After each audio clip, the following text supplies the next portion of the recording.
नमस्ते दोस्तों। आज मैं आपके लिए मालती जोशी जी की कहानी लेकर आई हूँ जिसका शीर्षक है अनब्याही पीर। तो चलिए कहानी शुरू करते हैं।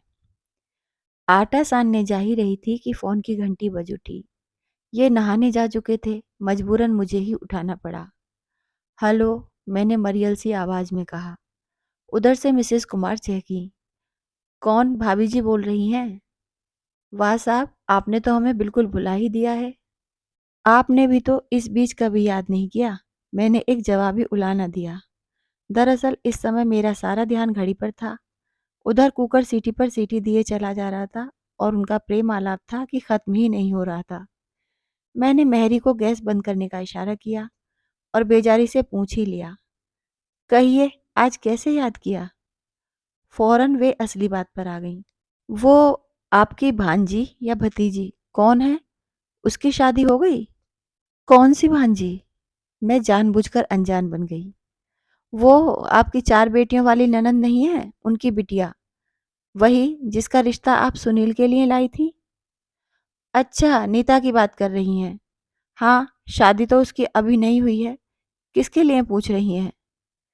अरे अपने कौन से 10-5 हैं, एक ही बेटा है, उसी के लिए पूछ रही थी। लेकिन सुनील को तो वह लड़की जरा भी पसंद नहीं थी।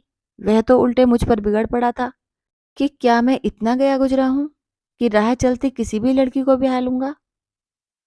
आप भी भाभी जी लड़के की बात को दिल से लगाए बैठी हैं। उसे कोई अक्ल भी है? भला बताइए, हिंदुस्तानी लड़कियों का रंग दबा हुआ नहीं होगा तो क्या मेम जैसा होगा? मुझे बहुत ताव आया। उस समय तो ये श्रीमती जी ही सबसे ज्यादा मीन मेख निकाल रही थी, अब कैसी भली बन रही हैं। उसी समय ये बाथरूम से निकले। मैंने पीछा छुड़ाते हुए कहा, मिसेस कुमार 10:15 हो रहे हैं, इन्हें खाना दे दूं, फिर दोपहर में इत्मीनान से बात करेंगे। किसका फोन था? इन्होंने पूछा। मिसेस कुमार का, मैंने लापरवाही से कहा। क्या कह रही थी?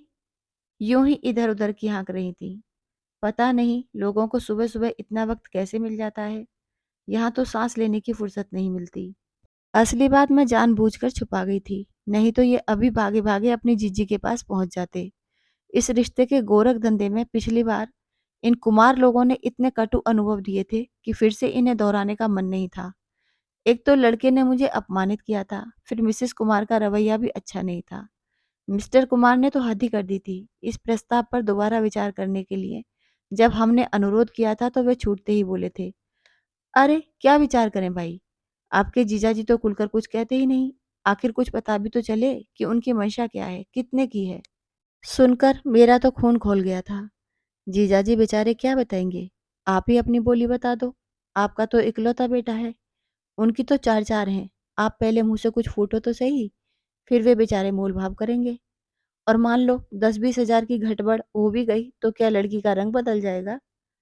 मैंने दोपहर को जानबूझकर फोन नहीं किया, पर वह महिला जीवट वाली थी। रात को उन्होंने फिर फोन किया। दुर्भाग्य से इन्होंने ही उठाया। फोन रखते हुए इनका चेहरा तमतमा गया था। मुझे जैसे आरोप पत्र थमाते हुए बोले, सुबह मिसेस कुमार ने नीता के लिए पूछा था? कुछ कह तो रही थी, पर मैं उस समय इतनी हड़बड़ी में थी कि ठीक से कुछ समझ में नहीं आया। सोचा था दोपहर को बात कर लूंगी, पर याद ही नहीं रहा। याद क्यों रहेगा? इन्होंने कसेले स्वर में कहा। बेटी की माँ होती तो उसकी अर्जेंसी समझती। तुम तो बेटों वाली हो, तुम्हारी तो ऊंची नाक है। रात भर ये बेवजह मुंह फुलाए रहे। फिर सुबह वही हुआ जो मैं नहीं चाहती थी। चाय पीकर ये तुरंत दीदी के यहाँ पहुंचे। वहां पता नहीं क्या खिचड़ी पकी। शाम दफ्तर से जल्दी लौटकर फिर गाड़ी लेकर निकल गए। रात 9 बजे घर लौटे तो दीदी जीजाजी भी साथ थे। दोनों बड़े खुश नजर आए थे। लो भाई, मुंह मीठा करो, नीता की शादी पक्की करके चले आ रहे हैं। जीजाजी ने मिठाई का डिब्बा मेरे सामने करते हुए कहा। शादी इतनी जल्दी पक्की भी कर दी? जल्दी कहाँ सुमन, समझ लो कि थोड़ा लेट ही हो गई है। अगर रिटायरमेंट से पहले सबको निपटाना है तो थोड़ी फुर्ती करनी होगी। और अब देखो, तुम्हें भी कमर कस लेनी है, यहाँ वहाँ का प्रोग्राम मत बनाना। कुल जमा 1.5 महीना ही तो रह गया है। आप लोगों ने इतनी जल्दी तारीख भी तय कर दी। अभी अभी तो उसकी सरकारी नौकरी लगी है। कुछ दिन आप भी उसका सुख भोगते। अरे लड़कियों की नौकरी का कैसा सुख, वो तो एक बोझ है, बोझ। और क्या पता उन लोगों के भाग्य से ही ये नौकरी लगी हो, नहीं तो 4 साल से उस फटीचर स्कूल में पढ़ा रही थी। मरे 500 पकड़ाते थे और 800 पर दस्तखत करवाते थे।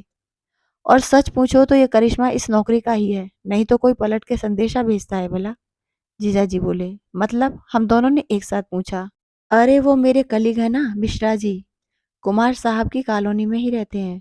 आते जाते दुआ सलाम होती रहती है। जैसे ही नीता की नौकरी लगी, मिश्रा जी बोले कि देखो क्या चक्कर चलाता हूँ, वे लोग खुद तुम्हारे दरवाजे पर आएंगे। उन्होंने ऐसा क्या कर दिया? आते जाते उन्हें पट्टी पढ़ाते रहे। बोले कि लड़का आपका बिजनेस में है तो बहू नौकरी वाली लाइए, कम से कम एक की आमदनी तो पक्की हो। फिर रिटायरमेंट का डर दिखाते रहे। बोले कि आज तो ऐश कर रहे हो, सरकारी मकान है तो कोई फिक्र नहीं है, कल को रिटायर हो जाओगे तो सड़क पर आ जाओगे, इसीलिए बहू ढूंढो तो सरकारी नौकरी वाली ढूंढो, कम से कम मकान की तो सुविधा हो जाएगी।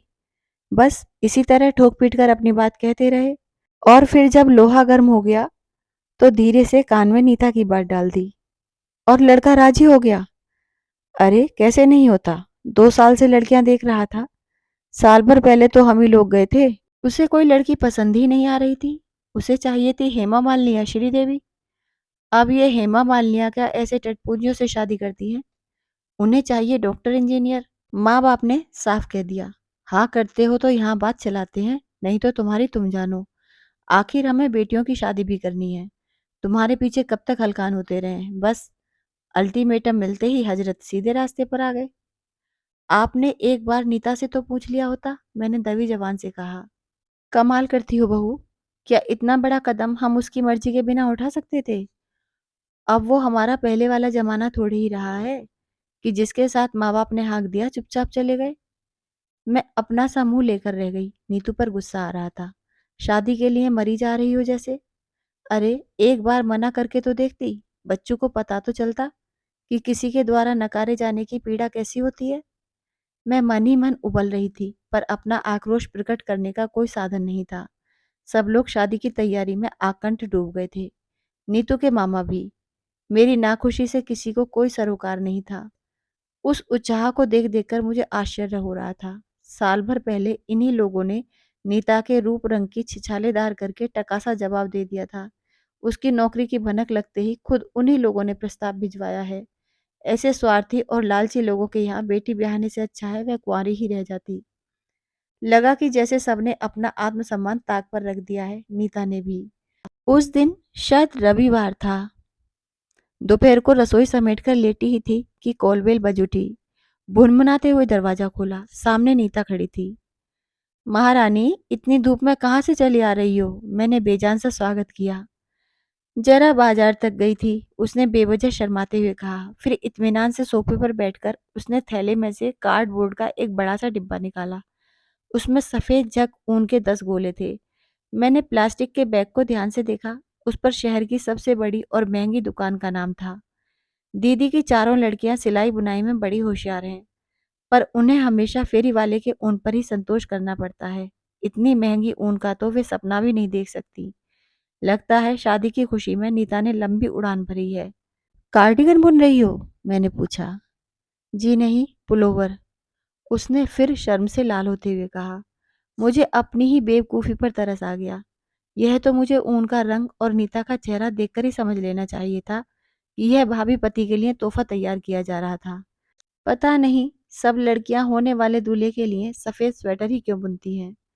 शायद इसलिए कि फिर बाकी जिंदगी में ऐसी धवल शुभ्रता कायम रहे ना रहे। मामी जी, नीता कह रही थी, वो जो पिछले साल आपने कुड़ाल का स्वेटर बनाया था, उसकी डिजाइन याद है? अपने घर के डिजाइन रिपीट करना मुझे कभी अच्छा नहीं लगा, पर नीता को मैं मना नहीं कर सकी। 13 लाइनों वाला मुश्किल पैटर्न था, पर उसने 1-2 बार में ही सीख लिया। फिर मुझसे फंदे भी डलवा लिए और एकदम उठकर खड़ी हो गई। अब चलूंगी मामी जी। अरे वाह, यह अच्छी शराफत है। एक तो मेरी नींद हराम कर दी, अब यह भी नहीं कि एक कप चाय ही पिला कर जाती। बेचारी फौरन किचन में चली गई। जब तक चाय बनी मैंने उसके लिए नाश्ता लगा दिया, पर मैंने देखा कि खाने में उसका जरा सा भी ध्यान नहीं था। वह बस कुतर रही थी। शायद उसे घर जाकर स्वेटर शुरू करने की अधीरता हो। इतने दिनों से मेरे मन में जो बात उमड़ घुमड़ रही थी, उसे कहने का आज ही मौका था। आज उसके मामा भी घर पर नहीं थे और बच्चे भी नहीं थे। नीता, मेरे गंभीर स्वर से वह एकदम चौंक पड़ी। टुकुर टुकुर मुझे देखती रही। नीता, हम तुमसे बहुत नाराज हैं। क्यों मम्मी जी? मैंने कभी सोचा भी नहीं था कि तुम इस शादी के लिए हाँ कर दोगी। पिछले साल इन्हीं लोगों ने तुम्हारा अपमान किया था। कम से कम एक बार इनकार का मुंह तोड़ जवाब तो देती। कोई भी स्वाभिमानी लड़की यही करती। सच बताओ, क्या शादी तुम्हारे लिए इतनी जरूरी थी कि उसके लिए तुमने आत्मसम्मान को ही ताक पर रख दिया? यह सेल्फ रेस्पेक्ट का तुम्हारे लिए कोई महत्व ही नहीं है। बेचारी नीता सिर झुकाए चुपचाप मेरा भाषण सुनती रही। मैं दीदी जीजाजी को दोष नहीं देती, उनकी अपनी समस्याएं हैं, विवशताएं हैं। पर तुम तो तनकर खड़ी हो सकती थी। अब तो तुम अपने पैरों पर खड़ी हो, किसी की मोहताज भी नहीं हो। पर तुम तो इस शादी के नाम से ऐसे उमग रही हो कि देखकर तरस आता है। मामी जी, बड़ी देर बाद उसके मुंह से आवाज निकली। आप ठीक कह रही हैं। सचमुच मैंने आत्मसम्मान को ताक पर रख दिया है, क्योंकि यह बहुत महंगी चीज है। हम इसे अफोर्ड नहीं कर सकते। हमारी कुछ मजबूरियां हैं जिन्हें आप समझ नहीं पाएंगी। अगर मैं मना कर देती तो जानती हैं क्या होता? मेरी कुंडली और फोटो लेकर पापा कल से फिर चप्पल चटकाते घूमते।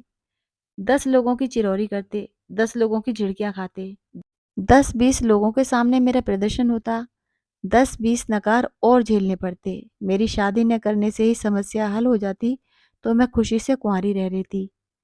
पर मेरे मना करते ही घर में कोहराम मच जाता, पापा का बीपी बढ़ जाता, माँ रो रो कर घर भर देती, बहनों की शादी में 100 व्यवधान खड़े हो जाते। इसलिए मुझे मन पर पत्थर रखकर यह अपमान का घूंट पीना पड़ा है। शायद यही हम जैसों की नियति है। और आप जिसे मेरा उमंगना समझ रही हैं, वह तो एक राहत का एहसास है। अपने माँ बाप का कम से कम एक बोझ तो मैंने कम कर दिया है। उन्हें कुछ दिनों के लिए तो तनाव से मुक्ति दे दी है। कहते कहते उसका गला भराया। अपना सारा सामान समेटकर वह एक झटके के साथ उठ खड़ी हुई और चल दी।